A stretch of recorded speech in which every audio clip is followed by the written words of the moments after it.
भगवान शिव की जटाओं से गंगा क्यों बहती है? शंकर भगवान से जुड़ी हर चीज के कोई न कोई मायने जरूर होते हैं। ठीक इसी प्रकार उनकी जटाओं से बहने वाली गंगा के पीछे भी एक कथा है।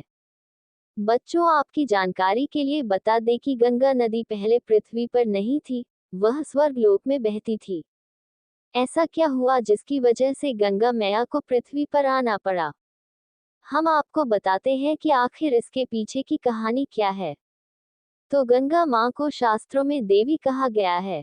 भागीरथ नाम के एक प्रतापी राजा थे और वो चाहते थे कि उनके पूर्वजों को जीवन मरण के दोष से मुक्त कर दें और इसके लिए माँ गंगा पर धरती को आना होगा। उन्होंने अपनी इस इच्छा को पूरा करने के लिए माँ गंगा की तपस्या की और वो उनकी तपस्या से प्रसन्न भी हो गई थी, लेकिन उन्होंने बताया कि यदि वो स्वर्ग से पृथ्वी पर आएंगी तो पृथ्वी उनके प्रवाह को बर्दाश्त नहीं कर पाएगी। ये बात सुनकर भागीरथ विचार में पड़ गए कि माँ गंगा को धरती पर लाना कैसे संभव होगा।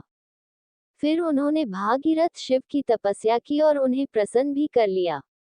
भगवान शिव ने उनसे वरदान मांगने को कहा तो भागीरथ ने भगवान से माँ गंगा के पृथ्वी पर आने की इच्छा जताई और अपने मन की सारी बात उनके सामने व्यक्त की। फिर क्या था, सबके दुखों को दूर करने वाले शंकर भगवान भागीरथ की इच्छा को कैसे न पूरा करते। जैसे ही माँ गंगा पृथ्वी पर आने लगी, प्रभु ने उन्हें अपनी जटाओं में धर लिया और फिर उनकी जटाओं से गंगा मैया 7 धाराओं में प्रवाहित हो गई।